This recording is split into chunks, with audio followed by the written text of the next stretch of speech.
to get to cast the first games here. Feels really good to be here.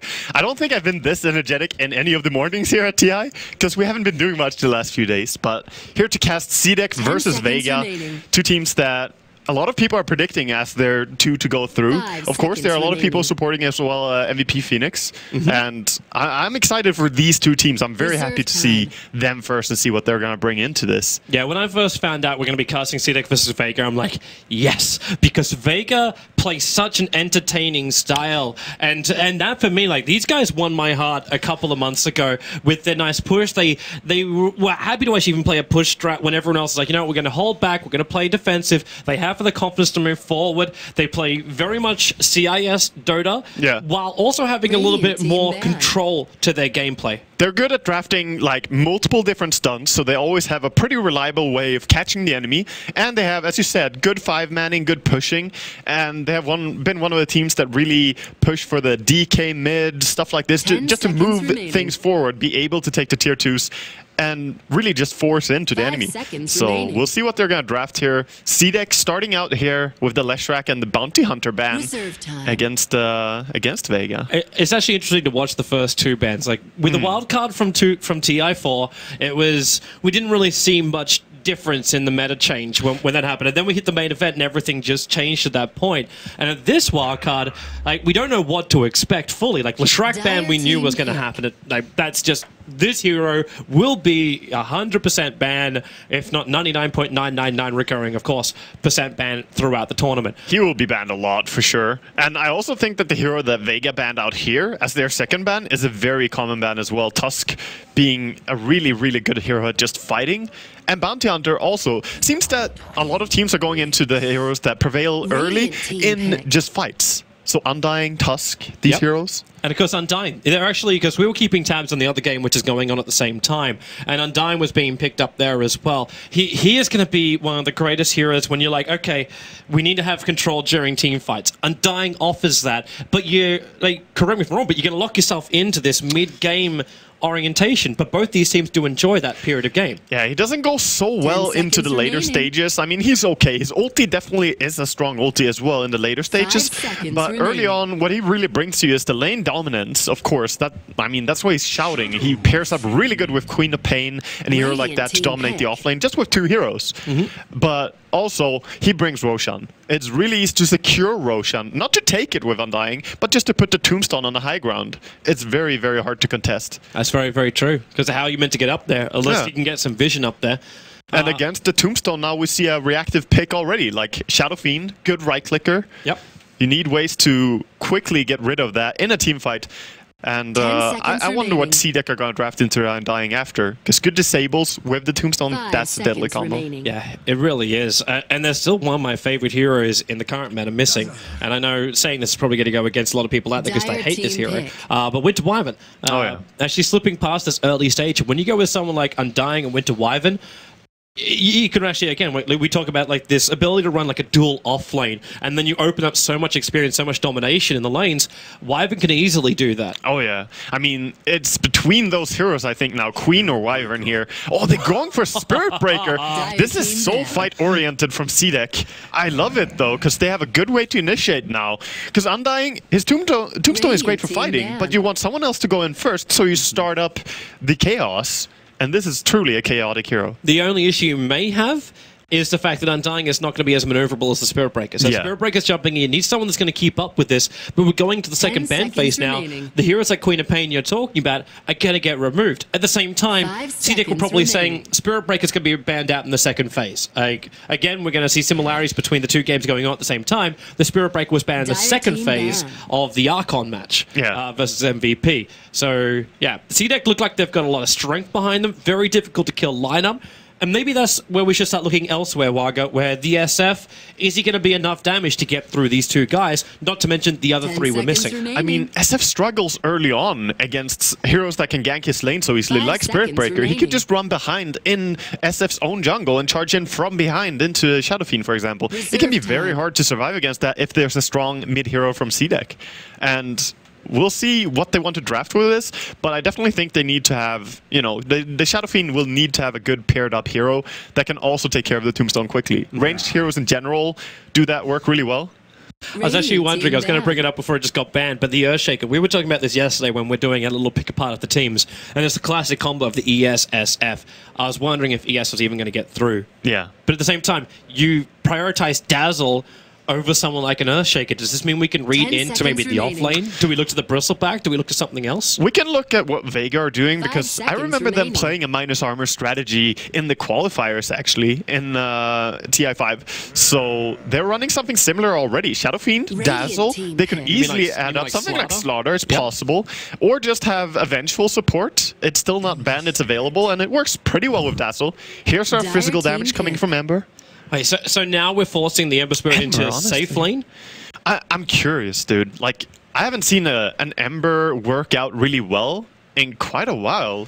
The main issue he always seems to come up with is there's just not enough time to farm. You're going to get pressured too early on. But at the same time, how does Spirit Breaker really work when he charges into the Ember Spirit? So we make hypothetical situation. Spirit Breaker charges Ember on bottom lane to try and bring him down. How does Ember escape, or how does Ember turn it? I mean, Ember can actually disjoint it by two different ways. Either if you're still sleight of fisting when you're being charged, or if you have ulti and you jump into the Spirit Breaker, either of those would actually stop the charge. But you could also even maybe just time your Q perfectly so it hits before he gets stunned. So Ember's pretty good at defending himself from the Spirit Breaker, but that's not the issue I'm having. The issue I'm having is that Ember just feels a little bit out of place. He needs items, as you said.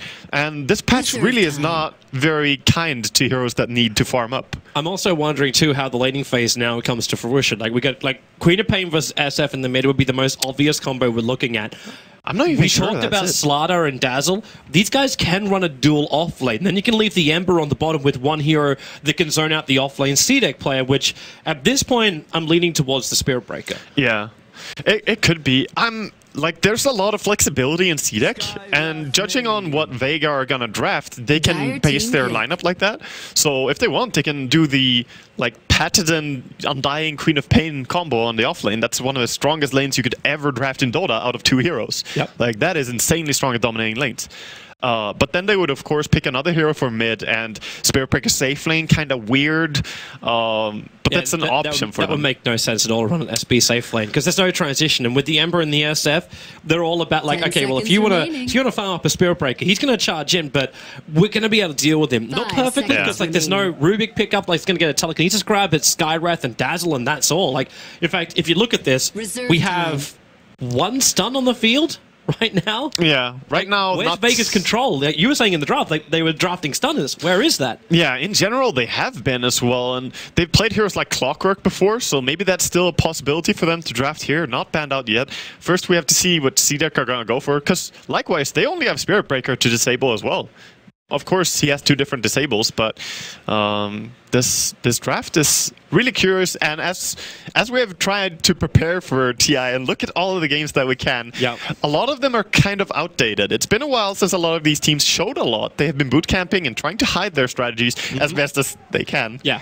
As long as there's no videos, the cameras poking around. Of course.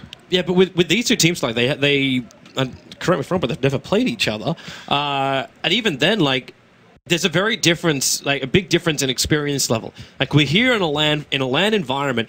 Now, Vega have not played a single LAN game against CDEC, who have played 40, 50 LAN games. Yeah, it's a big difference. Exactly. Big difference. The number of offline games that they have actually played differs very, very highly. But I believe that Vega have come together pretty strongly during the qualifiers, though. Oh, Disruptor gets brought in here. That's a very good hero against Ember as well. Bringing that AoE silence. 10 seconds remaining. If they do go for the Orchid on Queen, or even just a Hex on Queen later on, they will either way have very good tools to deal with the Ember.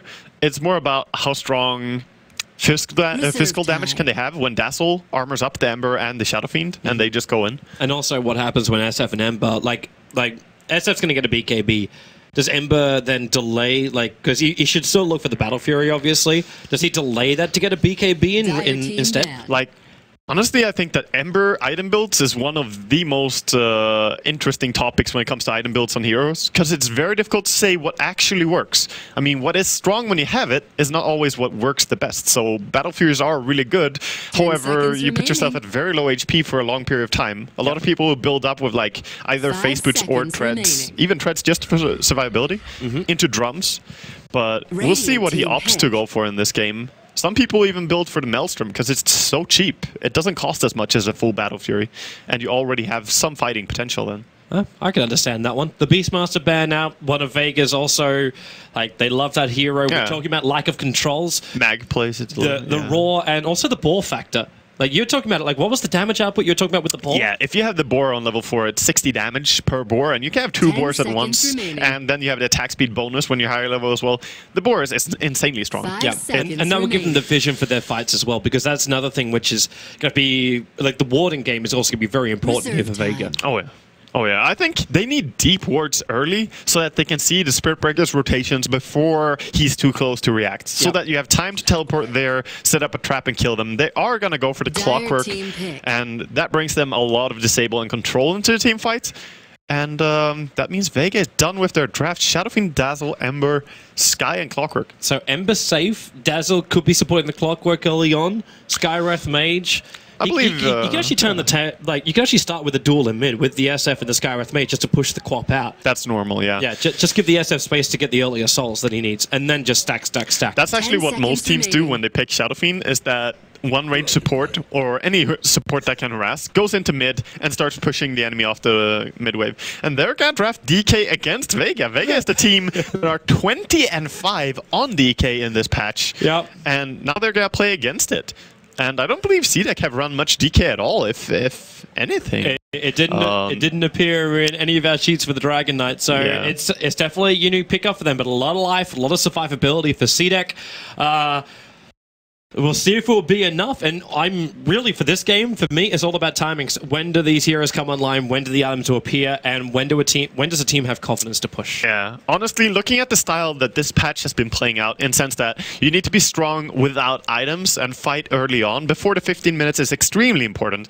I would rate CDEC's draft a little bit more adjusted to that. But obviously, Vega Squadron, if this turns late, they have the Dazzle, they have the Ember, they have the Shadowfiend. That minus armor combination, and also bonus armor for themselves, they have wrong late game options. Yeah, we'll look forward to it. All right, let's get ourselves into it. So we'll start our official game, our first semi-final for the Wildcard for the International 2015. Welcome to everyone who is tuning in as well on the main live stream, as well as on TV, YouTube, the stream platform, anywhere around the world. Welcome to the International 5. Yeah, warm welcome to everyone. This is so amazing to be part of starting the TI cast here. And by the looks of it right now, we just see 3-4 actually, as Ember is running ahead a little bit here of Vega moving top, as a ward was placed bottom by Clockwork. Yeah, this is just defensive movements. Yeah, this is more of a let's just get control of the earlier vision of the lane by the looks of it. When you run 4 players down to the bot lane for CDEC, you are of course running an Undying, so you're leaning towards running an aggro, right? Yeah. Whenever you got the Undying. Oh, definitely. Yeah. Whenever you draft Undying, you're extremely likely to try and take over control on the enemy lane. 30 seconds and that to is battle. Pretty much the purpose of this hero, is to make it difficult for the enemy to lane. That is. So what happens then when Vega are doing what they're currently doing, which is the dodge? You put the Clockwork on the bottom and you run an aggro tri-lane top. Yeah, Clock is extremely hard to dive as well, so it is a good defensive hero to have, and he has plenty of regen with him. I believe they should have realized this now, as they didn't run into anyone. That is some form of defensive lane they're going up against. Or, I mean, aggressive lane and putting a solo safe. And this is when you have the option to do a switch. They do see Shadowfiend taking top rune, DK gets the bottom. But you gotta keep in mind that switching means a lot of running, or buying a TP scroll, which also is pretty expensive early on. Yeah, it doesn't look like they'll switch. Just let Garda do the block in mid, set up for Shiki, and they'll leave the Spirit Breaker to run the off lane. So it will be a Spirit Breaker off lane played by XZ. He'll be going up against Mag's Clockwork. Mag's gonna really enjoy this lane. As long as Spirit Breaker doesn't get 70% chance to win the lane, he's gonna have a really good time there. And the SF actually left alone to do his own thing in the lane. Yeah, and there's also a little bit of running around the mid lane with both the Undying, and Disruptor was there earlier, but he's gonna be pretty fine against the DK solo mid. Whenever you're playing Shadowfiend versus DK, I think you're pretty comfortable. Yeah. I also want to keep my eyes on bottom lane. Watching Mag's movement against XZ, like it's just a small little thing, but he gets in it behind the Spirit Breaker, just making it feel like he can just cog burn him out. And there's not really a lot of mana for the SP to work on, even though he went for Bash. But top lane, they're coming in pretty close. And Seema, with the creep wave being pulled over, they're seeing the CDEC supports coming in from the trees, but nothing's going to happen from here. This is down to battle for lane dominance. Yeah, and that pull is a little bit of a farm trade as well, because that means that Dire can actually try and farm the neutral creeps here as well as the Radiant creeps. But, of course, you get safe lane farm under a tower for the Ember, so he's protected there. So, at this point, I'd say it's just been nibbling lanes. No one's trying to go for anything, which is probably, like you say, it's almost not favoring CDEC to have this happen, because they've got themselves an Undying. Like, you want to be adding early game pressure to this. Yeah. You've got a Queen of Pain, who at this point doesn't even have a level and amp thing, doesn't really find the point, like, do you need to save that blink to get away? In fact, yep, there you go. Saving the point, gets the blink, and escapes to safety. Yeah, she had to there as well. The Searing Chains have pretty good range, so she was close to get into that. Bottom lane, though, is going really, really well for Vega as well. So CDEC are not doing too hot on these two lanes, but mid, they have a 9 CS on their DK already, so did a good job last hitting in there in the beginning. Lane is going to get harder, though, against Shadow Fiend. When he stacks up some damage, it gets progressively harder for DK. Yeah, and the SF also, like, you're obviously realizing he's not going to have stacks because you're running an aggro tri lane on top. But it doesn't take long to move back, do a couple of stacks, and have the SF flash farm. So even if he's behind by just a couple of CS, it's not a victory for the DK. It's kind of like one of these weird things with when Vega run their DK, they put the 4 points up and breathe fire by level 7. They want to have that nuke power, so then you can roam in and get the gank off. But in this scenario, like, you're not going to roam in, like, you could roam in the SB, he could leave from bottom lane. It's curious that he actually puts those 2 points just for extra regen and armor against him, putting 2 points into Dragon Blood. But I suppose it can be worth just to feel a little bit more safe in the early laning here. He knows that people aren't going to gang him from top, or at least now that one person is attempting to do so, he should be aware of this, because someone is missing and they have a very good ward on top lane. So he's fully aware of this gank.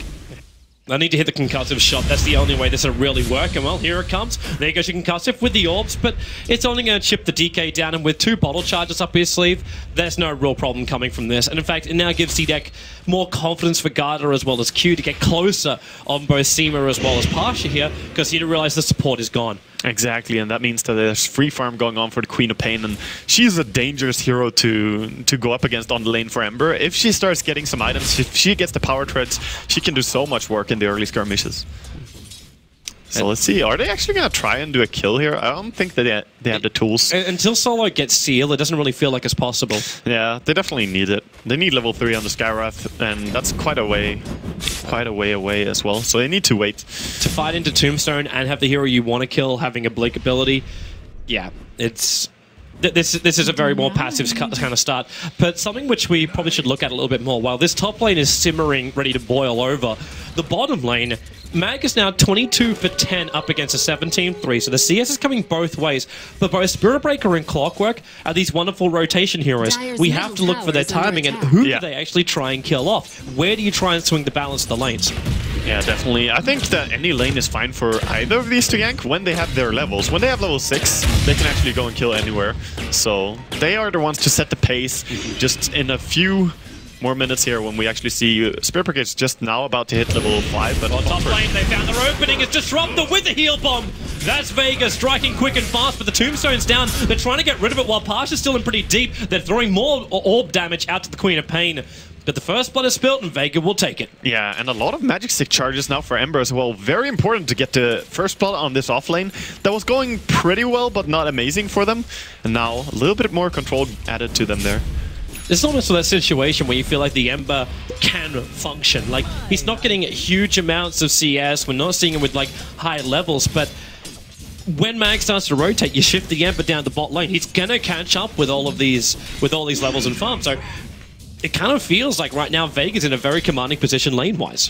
Yeah, they are, and they don't need to extend that far as well. With their 2 supports, they've been, you know, they made one attempt with Solo going into mid, but I think that Dazzle and Skywrath can just sit here, protect their Ember, and when he has level 6, which is all mid, he went to Dragonfall. Now, they don't have Glimpse of Valor, they can wall him up, but in comes Seema with Shallow Grave. It's It would have been a wonderful kill if they could get it, but the chances of that working out were very low. Well, they forced the rotation at least, and also when you're playing DK trying bottom, he's coming in with a stun. They don't have level 6, they need that one creep to die, and now you'll actually have the Nether Strike arrive for the Spirit Breaker. Mag's still on the run, but the Boundary Assault's making it difficult. There's the jump back, and you actually got him on the back, but then hookshot down to the creep wave. Mag is running away with the Breathe Fire, just on the tip of it, was able to reach Mag and bring him down. Wow, that was such a clutch kill. That was really close.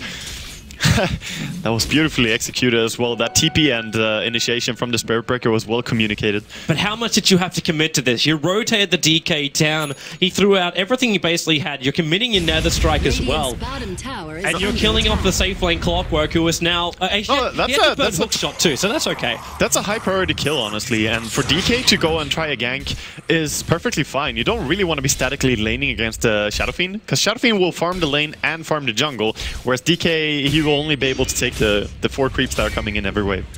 CDEC might feel a little bit more defensive about top lane now. Their Observer Ward, which was sitting on the lane, is timed out. Yeah. So they don't see the movement of Vega until they plant down a new one. Yeah, they saw him, of course, take this stack in, or this camp in jungle here, but they should try and force out another lane ward there. Very important to have for them. So we got a little bit of a bait being prepared in mid. Observer and Sentry giving CDEC really good vision across the mid, especially now we're in nighttime phase. You need to keep tabs on where Vega is moving, including the Clockwork. But he's actually showing himself on bottom lane, so Mag, not showing a desire to gank on another lane, but that's because it's more of a trap. He's waiting for the Spirit Breaker to come in close. Now the vision, they don't see him. The vision is actually cut to roughly around this point on the bottom lane. Yep. And that's why he's rocketing up, trying to find out where XE has moved to. Yeah, tried to find him, but could not. And Clockwork going down there after he died using his hook shot was really the only thing he could do. Now gonna give over the lane for free farm for Ember, and Clockwork will try his ganks. Yep. So look for mid, that's probably what he's gonna try. Stop the DK's early game. And if you just get a nice hook and cog on him, that's an easy double race. So... Meanwhile, Dazzle is just solo laning at top. He doesn't care at all. He's getting some nice farm up there. How does CDEC even prepare to fight against this? Like, you know the Clockwork's going to start moving around. Do you just try and deward? Do you, in fact, just do this? Like, you got an Observer Ward on the bottom river area. So, like, just see where they're coming from. Do what you were talking about with Vega. Keep vision up against Spirit Breaker. This time it's against the Clockwork. Yep, and DK actually forfeiting the top bounty rune as he saw the Clockwork kind of stalking him there. He's like, okay, you take that. I'm just gonna play this one safe.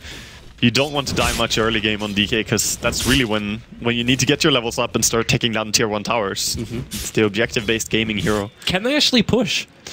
It's difficult. Shadow Fiend always clears the wave so fast. I believe they need to combine it with the Spirit Breaker. Somehow find a pickup, find a gank, and then push. Because if you don't, I think you put yourself at risk for the Clockwork too much. I'd say, is that possible with their Observer Warding, because it's so defensive, but they're going to go for a smoke underneath the tier 2 tower now. Yeah. So this is what you were talking about. Find that kill, move into objective-based gaming as far as buildings go. They will go for mid, I'm pretty sure. For it. That is a good start. Yeah, they do not go on the illusion as they are smoking here, and they're going to run in for mid. They know there's Shadow Fiend and Dazzle. They saw both of these heroes. Oh boy. Yeah, he's coming over, and no one's so close. They start with a decay, and with also the jump in, that Nether Strike, no one being kept alive. And you also have the Shallow Grave looking to wind up for a couple of raises, but that's all. The DK also in very, very deep here. No one will eventually go down. Oh, 17. There's that 17% back, 17. And he gets a double on the Dazzle. So he'll end up dropping. And Vega, they leave him alone. They do not come in to try and contest and take, because it would have been a 5-on-5. Yeah, this is beautiful by CDEC, and this is exactly what you want to do. Now they can actually push a tower because they brought down these heroes, and moving everyone in here just to try and get rid of this tower immediately. But I believe the defense is there. Clockwork, look at him trying, but it's too many. CDEC, this is the great presence of mind. Like you saw it from XE before, like you knew, okay, it's nighttime, we don't know exactly where the Ember is, it's probably around the same time, you're looking for that rotation, so he backs off the lane. And now, you just took the fight, you do significant damage to the tier 1 tower, but you don't overstay your welcome, realizing the Clockwork is missing, and the potential for Vega to get some counter kills. Yeah, without Tombstone, you don't want to stay there, inviting the enemy to take a team fight when it's down. And we're probably going to see a counter smoke here, looking at the smoke from just the 2 supports of Vega, going up to top lane with the Clockwork. Pretty good choice. Always fight around the Clockwork and Spirit Breaker. Play towards these heroes that got a nice early game with some farm and high levels, of course. It is kind of funny though, like normally it's the Clockwork who moves around, not just the supports, but sometimes it's better to just go behind him, because right now CDEC don't think that Clockwork is going to be ganging anywhere. If he just stays here on lane and tries to farm, they might think that he's alone. It's a pretty good play, but they don't see any of the supports anywhere on the map, and Clockwork, Queen of Pain, sorry, is playing very defensively as a result. They might get to see Garda in a moment. Like, Solo is just twitching in the trees, and now he'll come out. So the reveal is up. They realize what's going on there. How's their bottom lane doing? Because the Ember Spirit is still farming up. Phase boost, poor man's shield, bottle. It's looking quite decent for him, and it looks like there's also a bracer on the courier for him. He's doing a good job of just buying up some defensive items here. Trying to be aggressive onto the Spirit Breaker, probably not going to go for a killer. But look at the Shadow Fiend and his CS right now. He's up at 88 last hits, 11 minutes in. That is very, very high farm. Full mech, 11 minutes. Does this now give Vega a position where they can push? Like, you're talking already about the ability to have your arm up and your bonus from that. If you add a mech on top of what Siemens already bringing to the fight, can Vega force a 5-man engagement against Tombstone and Disruptor and Sonic Wave? I believe they can. It sounds like a lot to go through, but it's enough. It's a lot about who initiates and how it goes. I mean, if you land the Skyra's Silence perfectly, or if you get a good Clockwork hook, you can definitely take the team fight, but I still would give the edge purely based on heroes to CDEC, but having the mech is a huge factor. It's a really, really big factor to fight before the enemy team has one. Another smoke coming in here, going from CDEC. Yeah, 3-man down to the bottom.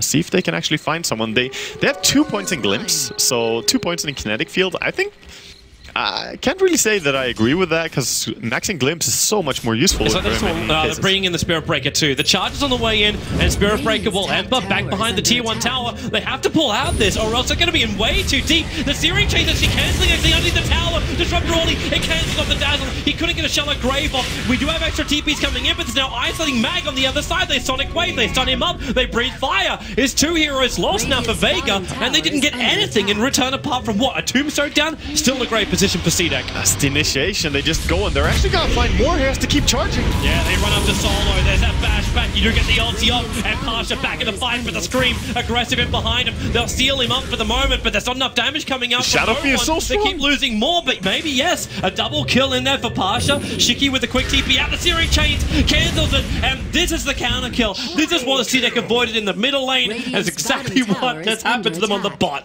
Yeah, that was...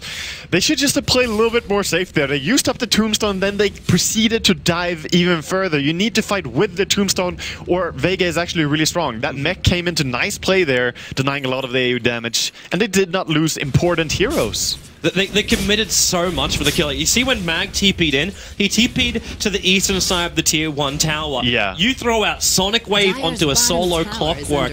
The damage output could have come from maybe somewhere else. Disruptor, yes, he brought down the Dazzle, and there wasn't that survivability coming in from him, but you expected all these different abilities, and then that allowed Vega to continue the fight. Yeah, I mean, they dove really hard and killed the Clockwork Dazzle immediately, which was very good for them as well. Yep. Could maybe have secured a tower, but you still have to respect the fact that Ember hurts a lot, and now he got 3 kills out of that fight. So he get a lot of levels and now has drums along with Poor Man's Shield. So he's pretty tanky now compared to how he would be he's almost up to the SF's net worth. The SF's sitting at 5.7k right now, and the Ember's just shy of 5.4. Yeah, that's where a 40 CS difference. Yep, and then you hit the Dire side. Then you hit the DK, and on bottom lane Garda, you can't try and stand against it. It's like he's going to put the Tombstone down and then a Spirit away. Yeah, that's very good. He just forced a defensive Tombstone. That's a pretty long cooldown skill, so you know, for a full minute, they can be a little bit more confident on their lanes and just farm without risking a full team fight erupting. Yeah. What a great time as well for Vega to have a team fight on bottom just after you pick up the mech. Yes. Like that's just some sweet, sweet timing there. Yeah, they have to definitely be grateful for the good farm that no one has brought into this game. If you didn't have the mech there, I think they could still have lost that fight, even without the Tombstone. I love this Radiant Observer Ward too. It's very, very far in the bottom lane. That's really sneaky. Off to the side, so you don't... Like, I know we were looking a lot at Vega's warding positions, and the big box is this guy right here. Yeah. They ward so much around this area. Even into the later portion of the game, they still ward this area. Honestly, I think that they know that everyone has seen this as well, because, you know, it's open, every team has seen it, and they just like, okay, we want that vision, but we don't want to get dewarded. What can we do? And this is a good substitute ward, really. Well, XC's going to be having some fun times with Gutter. It almost feels like safety time, Waga, where you just batten down the hatches, you realize, okay, we just made a mistake. Do you just try and compose yourself, or do you think, you know what, the best path to victory is aggression? I honestly think that CDEC need to compose themselves a little bit, but they have been trying pickoffs into towers, and that's what their draft is about. And I think they have played it correctly. They just overextended a little bit that last time. So yes, compose yourself, but don't turn off the aggression completely, because then Vega will take over this game. They have the stronger carry. They look like they're going to try and do it. We got a smoke movement from both Skywrath as well as SF coming down to the bot lane. So ensure kill, move into tower seems like the plan. Seal, the Weaver's already starting off, so there's not a lot of armor. With a Mystic Flare, the damage is not enough. The one charge is actually, it will be. The Skywrath mage is able to throw out a little bit more. Yeah, just barely able to kill him there. They have so much burst damage coming out from the Mystic Flare. And yeah, DD on the SF. Yes. You wanted an easy way to ensure the top before CDEC can mount a response. The DD is the way to do it. Definitely. And of course, CDEC trying to attempt to take a mid tower during this time, but Clockwork is there. He's trying to set up for his team. If they stay a little bit too long, he will hook them. But they back off in good time here. Well, at the same time, though, you got aggressive on the top. So you've taken the tier 1 tower and bottom lane. That's fantastic. A little bit of chip damage to the top, but Queen of Pain is now finding some space. And I ask you the question, because it looks like it's an Aghanim Scepter here. It's another smoke as well. Look again. Just CDEC. Yeah, they just keep going. This is their third smoke already in this game. But before they find their kills, though, like, what do you think aggressive? Like, should it be the Ags? Does the Ags fit? Yeah, I think so, because you're going to have very frequent fighting when you look at the two teams' drafts. So having the lower cooldown on your ulti is going to be very, very helpful. Else, it's a super long cooldown of 135 for a fighting spell like that. How quickly does CDEC? Like, the second that DK picked up the Shadow Blade, that's when they went for that smoke. So they're looking for the kills, but they came out and they saw the Clockwork sitting back near the tier 2 tower. Yeah. They might have also flagged the fact that Clockwork's picked up late mail already. He does. He had a very good laning stage, and sure, he died twice and doesn't have any assists or kills. Oh, he's going to try to deny. He's going to get the denial too. Oh, he doesn't. Oh, he missed the timing for it. But now you can go for that hook shot. Get him out. The Weaver's affecting 3 of the heroes, and a nice hook shot to aggressive. They try and pull him back, but he got the kill. They just taxi him back after he killed one of his teammates. That's very sad for them. Clockwork. And now look at Vega. Okay, you've taken out the Queen of Pain. Yeah, you didn't bait out any big abilities from CDEC, but you instantly TP the Ember Spirit up to the top lane. You force out the buildings. You try and choke out CDEC's map control. Yeah, and CDEC don't really have a reaction to this. They had all their heroes top, so they're not pushing another tower. They're trying to run away so they don't get caught here as well. Obviously, they should try and fight for a tier 2, I believe, but they might even respect Vega that much. Vega, they have to fight this. Vega just go for the kills. They'll notice the double stack. Q actually scattered it out. He pinged Parch's perfect position. Yeah, so they can just go in and steal that.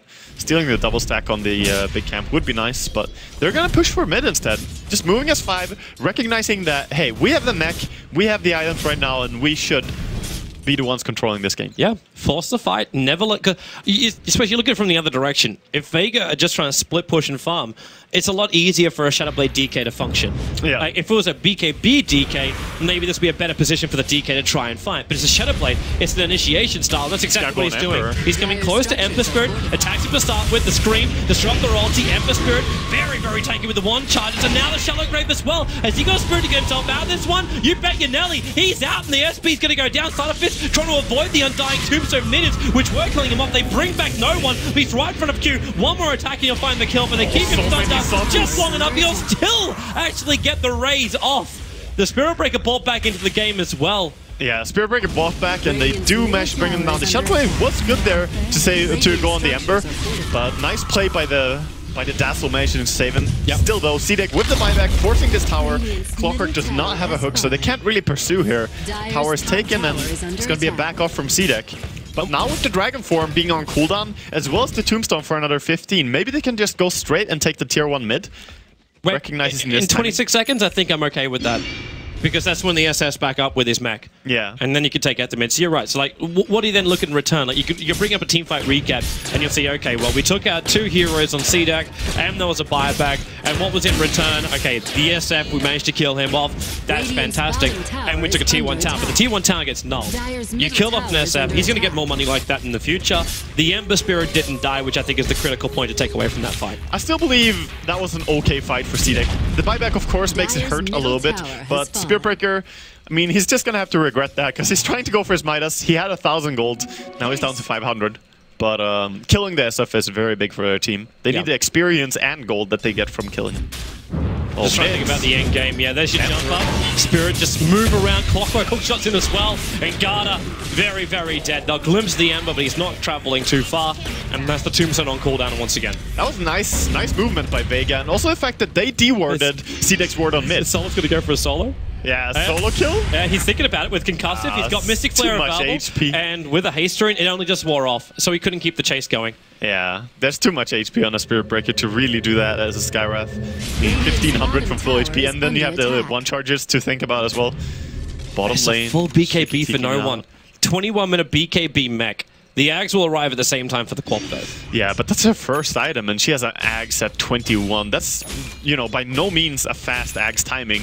So they're definitely struggling, but now with the Ags, they can fight more frequently. 40-second cooldown is really good. Can work with this. There's so much net worth and gold going to Vega. Yeah, CDEC have to try and put this Shadow Blade to more use now, because there's a little bit split up on Vega. When they're not going as 5, that's when you have to go on them. But how do you do it? Like, you want to try and catch the Ember out of position. It's probably going to be the only thing you can do.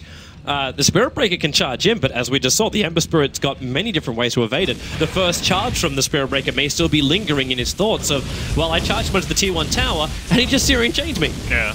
I actually believe that they should do what they're doing now. Just farm up the Ancients, try and get some more items on their DK. If they can get the BKB on him, that would be huge. They're actually going to smoke up again. They can't go for Roshan. By the time they reach someone, that Dragonfall's going to be worn out. Look at the position of Vega. Look at them.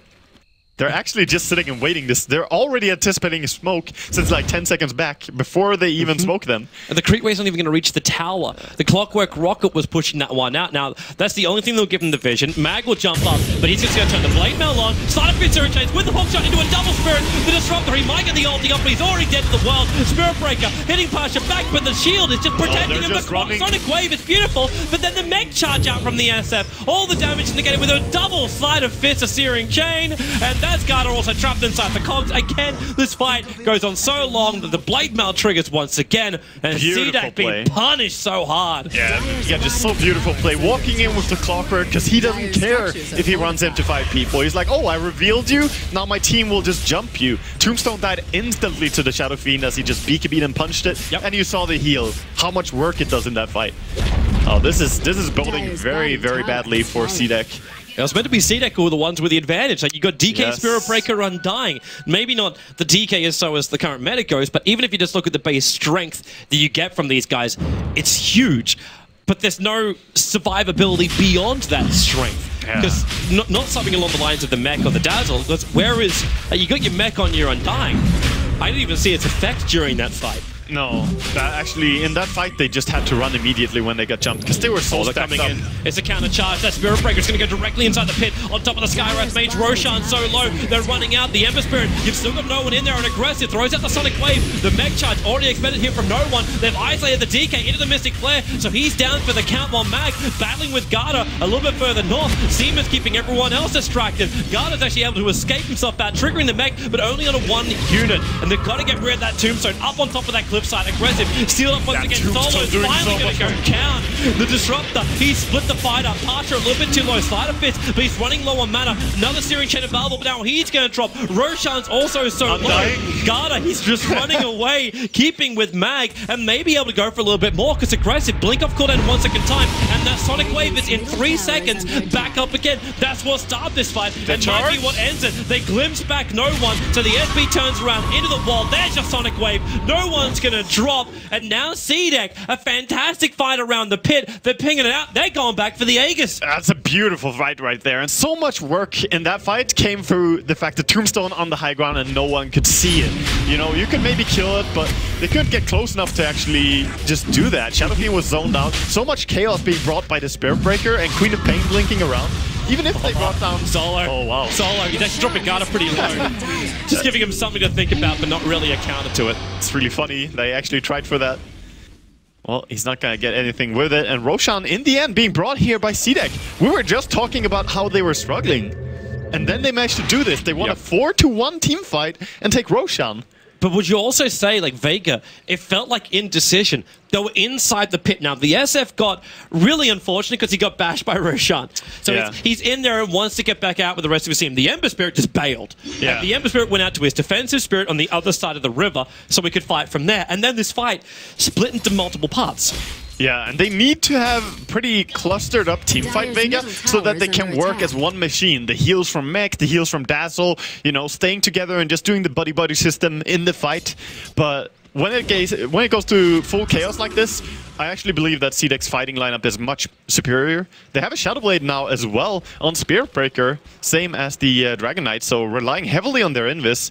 But look at the deep wards from Radiant. They actually have very good early vision. Yeah. So you'll see the Spirit Breaker charging before he goes into the Shadow Blade, because that's one of those last-minute things that you trigger before you hit the target, or before you get into the visibility area of the target. So yeah, you're right. It's really great warding from Vega. Most of us watching the bottom, but at the same time, that's a very big angle. If you're moving anywhere inside your own jungle, or pushing mid or bot lane, then you're going to see the SP coming from a mile away. Yeah, I mean, it was good preparational wards for the Roshan, because they actually saw a lot of the enemies coming very early, as Clockwork was on top of them with his Invis. I was surprised Vega didn't win that harder. Yep, I'm surprised they didn't just finish Roshan and then fight them.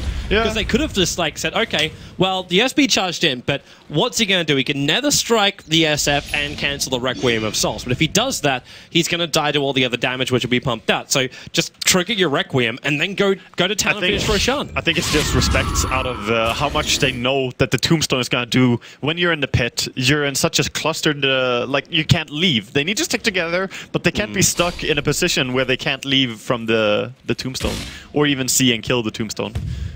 Because that's the dangerous part. When you can put it in a spot where you don't have vision on it, I believe they might have had a ward that saw the Tombstone there. That's one of those times where you almost wish that Mag found that perfect positioning just on the stairwell, looking over Roshan, and get like that perfect cog position, keeping everyone out. He had a chance to do that. He did? He definitely did. He walked up those stairs himself. So I'm surprised that they didn't just take the fight right there, but block hog it and then just take out the Tombstone. The decision making has to be very, very quick when you try for something like this, and the pressure is higher than ever. So they're going for bottom here. CDEC moving as 5, and simultaneously we see Vega just pushing out mid. They know what's up. They've seen them all the way, so they're just gonna go for a tier 2, saying, hey, that's a fine trade for us. Yeah, that leaves only, after this tower goes down, only one remaining out of town for CDEC once they get rid of it. And in return, like, you knew this tier 1 tower was going to drop eventually. The DK is going to finish it off. They fortify just because it's going to come back off cooldown anyway. So, actually, they didn't even get the tier 2 tower. The TPing out in Pasha, well, they have no dissection. Clockwork, hook shots down, actually stopping the DK. They're trying to catch after him, and with the Battery Assault, well, that's not really going to work because they lose the Ember Spirit back in the middle lane. They just jumped him in the tree line. That was the Spirit Breaker who gave him the vision from the charge. Yeah. So Vega trying to counter-initiate the bottom lane, but getting initiated themselves in the mid. Yeah, you always have to respect the Disruptor. When you back out and TP out to defend something, you always have to make sure your entire team is ready for it. Aggressive is running down. He's just going to get right in front of Seema. He's still yeah, but not on a man to do much more at this time. Like, he can scream. He takes all the brunt of the damage, but now the rest of CDEC just comes over the hill, disrupt the wall. SF has to BKB his way out of this one. Well, the charge on the Clockwork, then go for the SF. What is that percentage chance? No one goes down. Mag's on the run. There's no glimpse, and actually, Disruptor, they soul rip him and keep him alive. He was taking too much damage from the tower. Had to trigger his one charges and Glimmer Cape away to safety, but CDEC, great movement, great positioning. Oh, I love the play from Queen of Pain. Aggressive just knows exactly how to use the Aegis. Go in there, just deal as much damage as possible, get to Shadow Strike on a support so you can't run away. That was beautiful. Also revealing the entire enemy team so that you can take the perfect fight. Oh, I think CDEC are playing really well now and evening it out to 13 and 13. And the golden advantage for the first time is back in their favor here ever since the start. Man, when you're 7.5k net worth in front of CDEC, you had to feel confident. Even the experience was roughly 7k. Oh, we have a game on our hands, definitely here, Toby. This game is huge because we got almost everything we're looking for. Like, I'm seeing an Ember Spirit with his Battle Fury and drums, 30 minutes in. It's not the biggest Ember Spirit ever, but it's enough for an Ember Spirit to function at this point of the game. The SF is building into what I believe is going to be a Skadi at this point, with his BKB as well as his mech. So he's got a lot of survivability. Mag is getting everything he wants on his way to the Aghanim Scepter while having 4-staff Blade Mail. So maneuverability and initiation from him is right. The Skywrath as well as the Dazzle kind of have everything they need. Yeah, all these things that you listed up now, though, is what makes me worried for CDEC. Even winning these fights, because going into late game when they have so much items already up and functioning on the side of Vega, when they have such a strong late game, is risky. But look at CDEC. They have good armor on different heroes. They have Spirit Breaker, DK. Maybe they can withstand that strong late game. They've got great ways to move around. Like, you got double Glimmer Cape. Like between the Disruptor and the Undying, you've got like you should never ever ever underestimate the effect of Glimmer Cape. To move around with the Meg, you've still got Medallion. The DK is getting stronger and stronger as time goes on. The Queen of Pain is just finding survivability and Sonic Wave, but that buys time for them to get a little bit bigger. I don't know if time's really their friend in this game though. But then the Spirit Breaker can come into play. If he can complete his BKB, CDEC's team fight is going to be a lot stronger and a lot more difficult for Vega to control, considering, remember, where are your stuns? Yeah. There's not a lot from them, especially once these BKBs come up.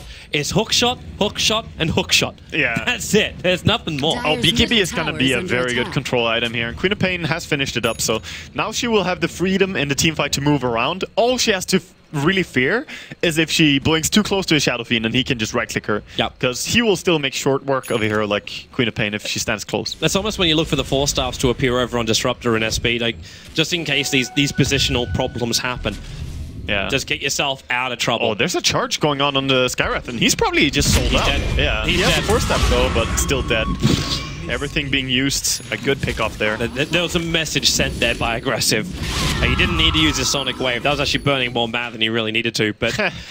Well, you never know how quick you need to kill your enemy, Toby. Sometimes you just go full. Well, you're right. Like, CDEC don't have... Like, if we actually look at the warding, for the Dire side, you've got one ward that's up on the Tombstone Hill around Roshan, and another one which is on the cliff side of their own jungle on the top.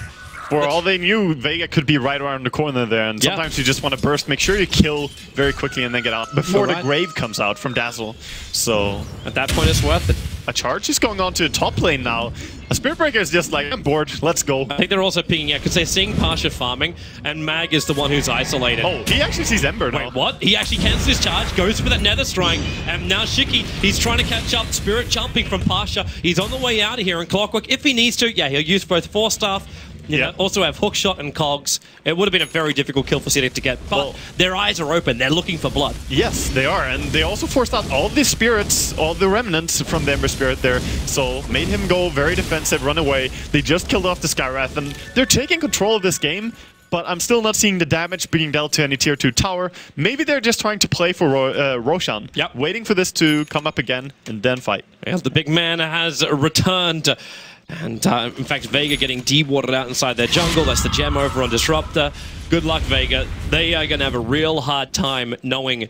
Actually, then again, CDEC don't even want to go and take Roshan, right? They don't have damage to do Roshan. I mean, they have the medallion, but as you say, the damage is really lacking. If they're going to kill Roshan, it has to be either that all enemies are on the other side of the map with no way to get there, or they're in a grave somewhere, you know? That's the options. Both positions are very difficult to get to, Vaga. Yes, it's hard to achieve, but we'll see. CDEC are ready for the fighting coming up soon, though. Are they going to fight, or are they going to... They're fighting. They're fighting. They're walking their way up. This is so dangerous. They're going to use a tree line to catch up the Spirit Breaker. Now, Mag does have Bookshot, but no, the whole creep wave! It arrived with the 4-star up. He'll Cog burn out too, but he didn't manage to get entrapment. The Tombstone is down. Mag is isolated. The SB's charging in, just trying to make space creative. And with the freeze spike's a little bit too far away, but the Sonic Wave, it arrives. Clockwork's down. The SF will get his ulti off, but there's no real reward from it. The quick TP out to safety. The gem might be on the deck as well. And they bring Solo back in. It is a 3-for-0 trade-off. Oh, that was so terrible for them there. Very, very unfortunate.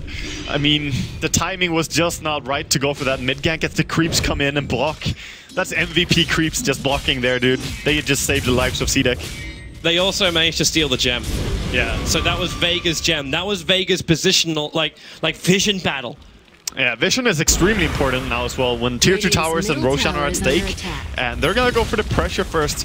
A little bit surprised. I thought it would take Roche after that fight, but they realized we can probably get a tier 2 tower first, and then maybe we can get control over the map again and do the same thing. Well, it kind of comes back to what we were talking about before. Like, you think about it, is time really CDEC's friend? Exactly. Like SF as well as Ember, the split push is real. The ability to defend on the high ground is very real for Vega. So what's an Aegis the Immortal really going to give you the map control like a tier 2 tower in the middle lane won't? Exactly. I mean, maybe if you took the Aegis, you could have gone and forced a 5v5 fight, but then you have to win a fight again. You just want to fight. You want your objectives now, and getting the towers down is extremely crucial against a late game draft like Vegas. At least something now is arriving for Ember Spirit, so the BKB is up for him. Yeah, I'm but still look not at seeing... Shadow Fiend though. He stopped. Yeah. Is this almost meant to be? Because if you're going to go for a Skadi, you would have picked up your second ultimate orb by now, right? I mean, think about his timings. He had a 11-minute mech, 21-minute BKB, and now he's at 35 minutes. Okay, you know, Skadi, but that's still a very long time to finish up the Skadi for Shadow Fiend, who flash farmed so hard. Yeah. I think a lot of it just comes through the 5-manning. They've been going together so much. Yeah, they need to find more money into him. I mean, he's still farmed, but he's on the same level of farm as a DK. Yeah. And DK with the same farm as Shadow Fiend is much stronger, by far. Okay, are we hitting the wall now with the DK's item selection? We're getting Assault Cuirass. So the wall is definitely difficult to kill. But can the wall kill itself? Well, I don't mean like suicide. I mean, if he can if the DK can actually deal damage. Yes. You'd be surprised how much he will be able to do with this. He has very fast attack speed. The wall's down. There's smoke up. There's only Solo being revealed at the moment. And Cluckles is also just like chilling on the hill. And then a smoke from CDEC. They're going to run down. And Vega, they're in position to fight. Seema's on the back line. So is Mag. SF, got to get that BKB. Winding up in the Requiem himself. Nothing to cancel it. A nice good area effect. And Mag gonna drop their ulti. It's against clean up the fight. That's the Ember Spirit. Saved by the shallow grade. The dazzle just doesn't work. The Spirit Breaker, though, isolated a little bit further down. He'll drop. SF finally down. His death ulti comes out, not helping him out. And Solo wants to try and actually take out the DK. He thinks he can do it by himself, but it's just not possible. They soul rip him up, and now Mag isolated. He can't go from one side to the other. Aggressive, hides as king of the hill on top of the hill, and Clockwork just runs away as quickly as he possibly can. Pasha still alive here. The dazzle, he's gonna actually, no, he cancels his TP. He's sticking around for a little bit more of the heal, thinking they can fight more, and aggressive, he doesn't want a bar of it. He's blinking himself away, and DK is away to safety. What a very, very even fight there, but still though, we saw Ember, he jumped back to base and then jumped back into the fight, so healing up and coming back, and they did lose the Shadow Fiend, so again, it's really a CDEC win with Queen and DK not going down. So, wow, CDEC are really prevailing here. I thought they would be more dominant in the really early stage of the game. Yep. But now, around the 30-minute is when they show their strength. It's funny because we're at the sweet spot. Like, this is happy hour for Vega and CDEC. This is when they win majority of their games in this 35 to 40-minute bracket. But because both teams have hit this sweet spot, their timing, it's creating a wonderful battle. But no one's coming out the victors from it, really fully, at least. Yeah, exactly. This is when we normally see games finish. This is the average game timing for this patch in general over teams. But it's going to keep going, and they're trying for Roshan now, but they don't bring it down very fast. This is the damage. This is what we're talking about. It's the real problem. But at least Q is getting in here. They're getting rid of the Observer wards. The Clockwork Rocket, though, will still make up for this 9 times out of 10 with a rocket into the pit. Sees that's not happening. Sees Roshan's actually walking out. And they've still got their Observer ward on the high peak right behind the pit. Yeah, they have good vision in there. I think CDEC need to wrap around and try to get on Vega. At the same time, though, don't leave Roshan unattended for long, because Vega can definitely sneak Roshan. They could. They kill it really fast. But you got your own wards around there, so do actually what's happening here. I like this. Like, aggressive comes to the top lane. He adds the pressure, push the lane in. He can TP back, because they've still got that tier 2 tower in the mid. Yeah. They've still got a TP position, which isn't too far away from Roshan. Now, actually, again, this is exactly what happened when CDEC won their last fight. They might kill off Cluckles, but the SB, he's going to cancel his charge. That's where Queen of Pain needed to TP a little bit earlier to be there in time. Yeah, either that or TP later, actually. She could have kept pushing a little bit longer, because right now nothing is happening. They can't disrupt him, and then with the Mystic Flare, hook shot up, they got him down. He's worth the fight perfectly, but forming out the BK beats. No one hasn't got his off yet, and he's still being stabbed up. He can't get anything off. Now he can, but the badge is there. SB's doing the work, and maybe there is a little bit more to be given. The Glimmer Cape tried buys in space. Cholo chased up by aggressive, now with a double kill. He'll have to wait to blink back down again, while Pasha, a 1-on-3, no more mana. There it is for a triple kill of Aggressive, and they may not be done. Either they kill the big man, or they go after Mag, the sole survivor of Vega. Yeah, they're gonna go straight for Roshan now. Beautiful again, the Queen ulti landing perfectly, blinking and killing the Dazzle. Such a key hero, bringing him away immediately, so no grave is available. And this time, Shadowbeam died really quick. We've seen him stay alive forever. Well, he was down to maybe 10% of his life before he did a single thing. Yeah. Because he got stunned up, he got bashed back. I think there was 3 bashes coming in from the SB, which is not including the initial charge. Yeah, SB has been doing really hard work in this game overall. Just when he has his BKB up, you can't really stop him as well. He just goes in and starts punching you. He does not care if you have a BKB as well. Yep. He has bash. The issue of Vega, where is your control? Like, Clockwork is sort of it. Like, what they would have given have a Beastmaster in this game. Really terrifying to play a hero like Ember or any support in this game, where there's Spirit Breaker and DK. If any of them really start stunning you, you're down for. Like, you're gonna die in that fight. All right, so what does Vega do at this point? Do they slow it up? Do we look to the split push now and just high ground defense and stop trying to come out and fight CDEC? Or is this a mental defeat if they do such a thing? I don't think that you can... I mean, as Vega, you have to slow down the game a little bit, because you can't keep taking these fights far away from your towers, you know, far out in the middle of nowhere against this strong fighting lineup of CDEC. You have to respect it a little bit, try to farm up one more item on Ember.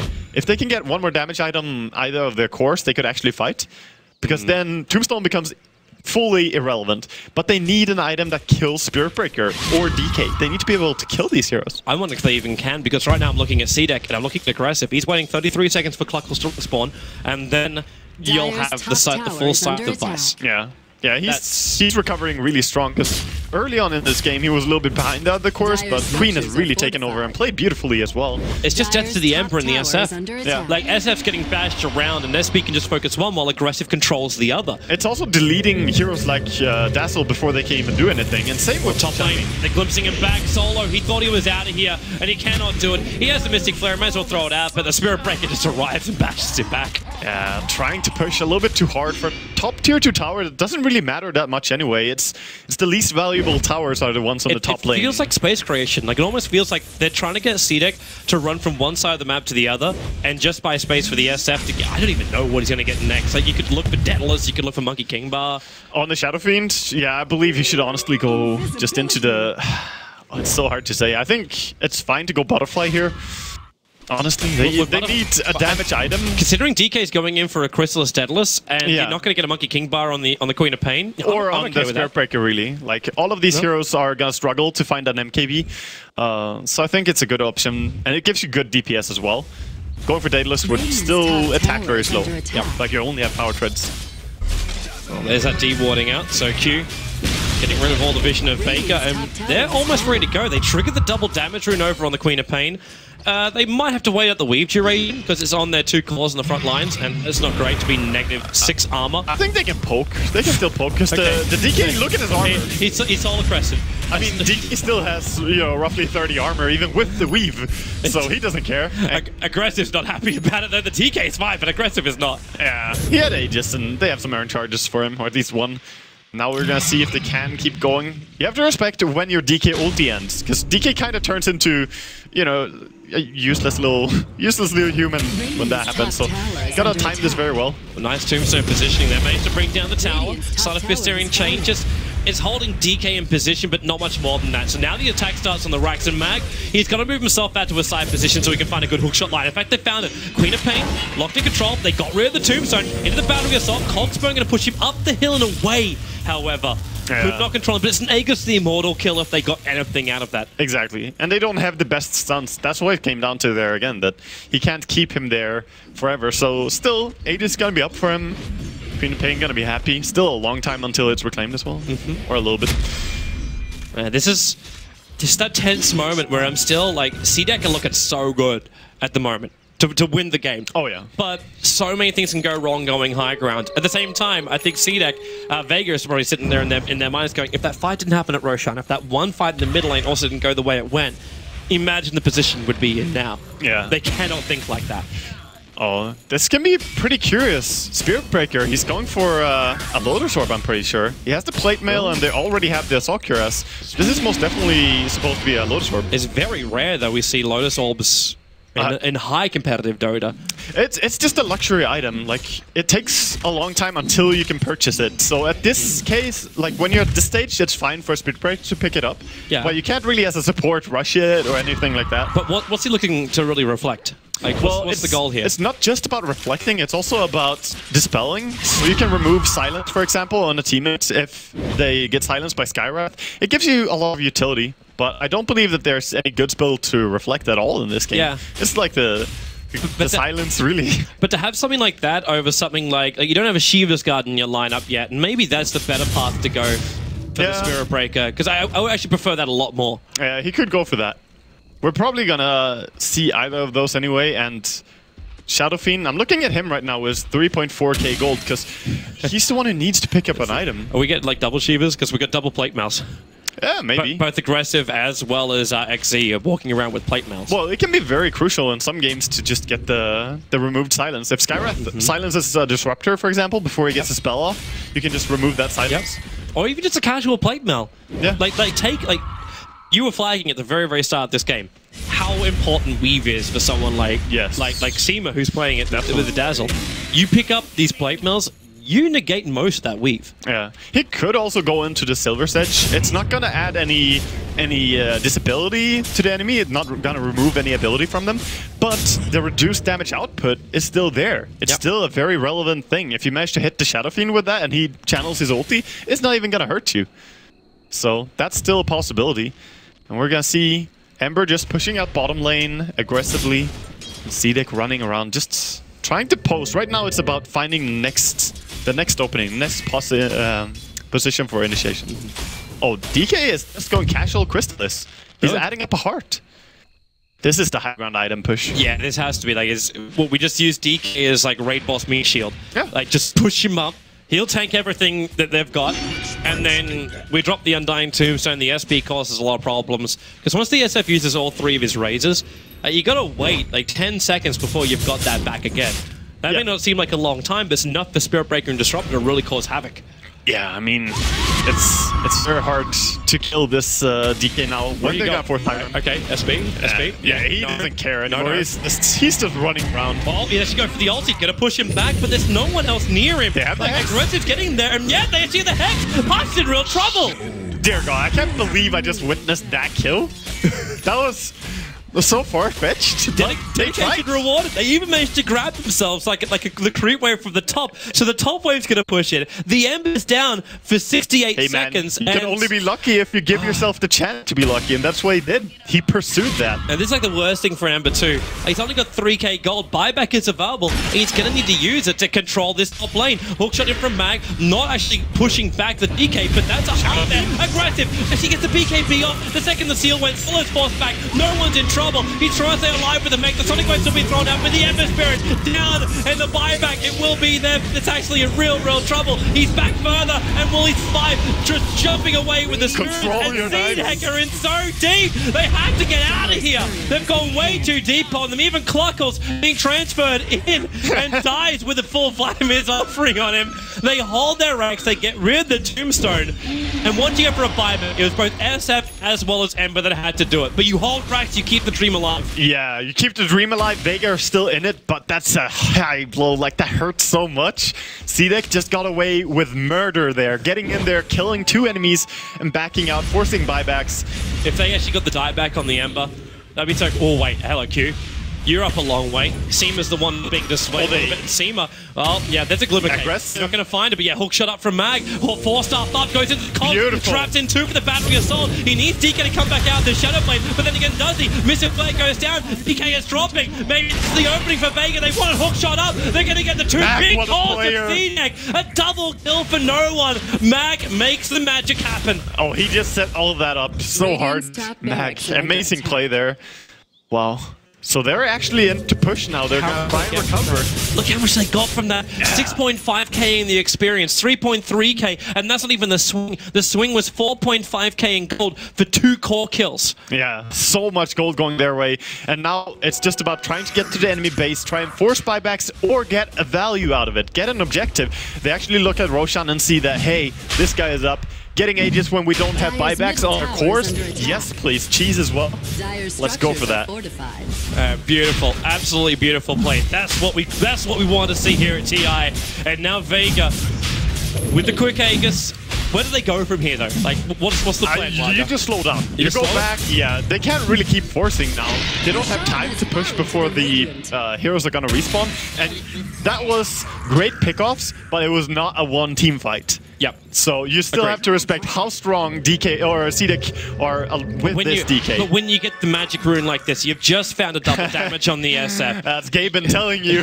He's like, whispering in your ear. Just push, man. Just push. Everything's going to be fine. Just believe. Yeah, and Dazzle also now has a Solar Crest available. That's probably another reason, too, why the SF doesn't have to go for Butterfly. Yeah, they have Solar Crests on both teams as well, so it's really fun to watch how people are randomly missing right and left in this fight, and anyone can have evasion in this match, so it's really fun. And the longer this game goes, too, like, Pasha is going to get bigger and bigger. You'll start to see the Daedalus come up, and CDEC's ability to even get the creep wave on the high ground, I think is going to be a real problem.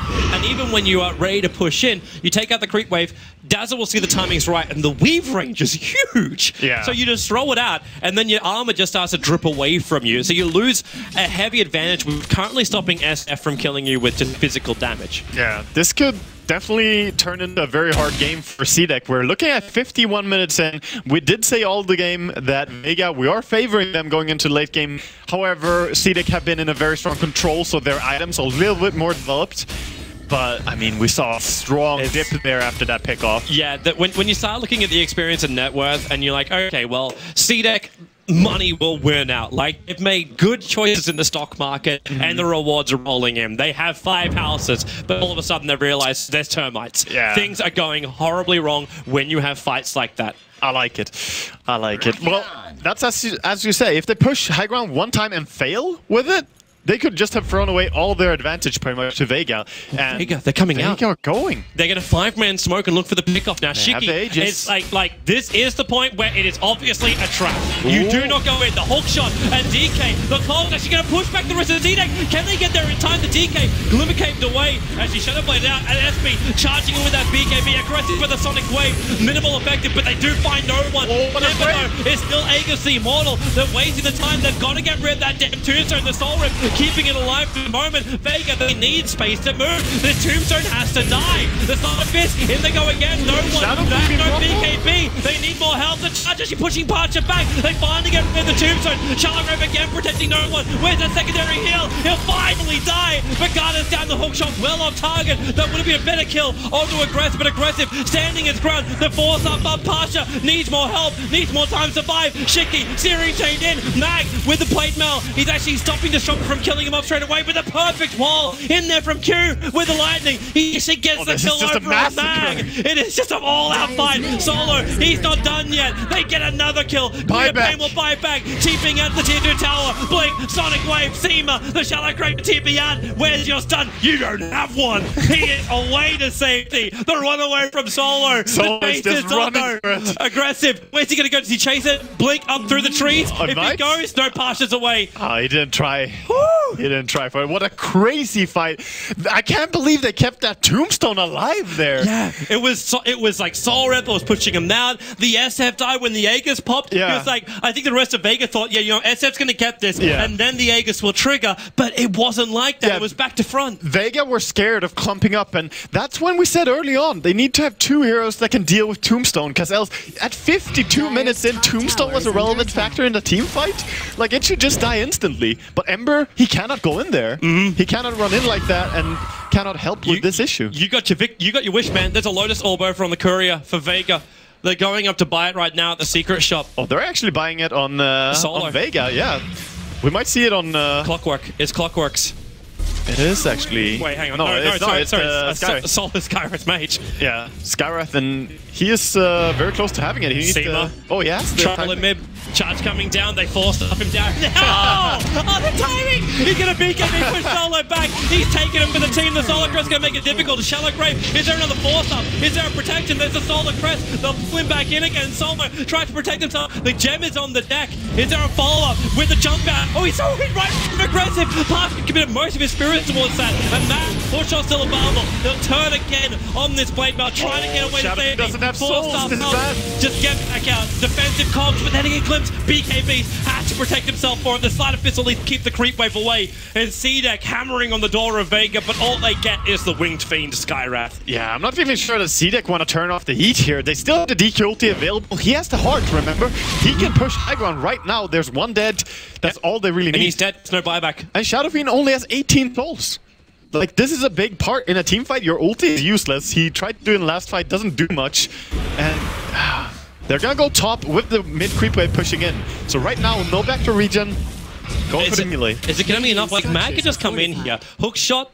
Cogs, force that back out again. Just delay it. Yeah, he wants to. And there it is. Just walk himself back as he's going to lock in Dragon Knight, trapping him in there. And Mag can't get away. Disruptor's in the middle of it. Actually, the SP pushes him out of the own Cogs. The Shotgun gets up, but no one being bashed back. 17% chance kicks in. There's a double kill right now for the DK. SF will buy back, but the top rack slots, they need smacks and frags. Clockles is not enough, but once again, the couriers are dying. Aggressive. Where is it? They turn. They have the high ground. Ember Spirit. No, obliterated! They go through more, and they'll actually probably even take the game with this if they can keep this momentum up. Chasing after Solo. Shadow Fiend. They lock him in. SF cannot die back. He'll have the shallow grave, but there's no way to escape. GG! 55-55. That's going to be the victory going the way of CDEC in our first game in this best of 3. GG, well played, CDEC. What a persistent and strong team. Like, they really brought that game back after that start.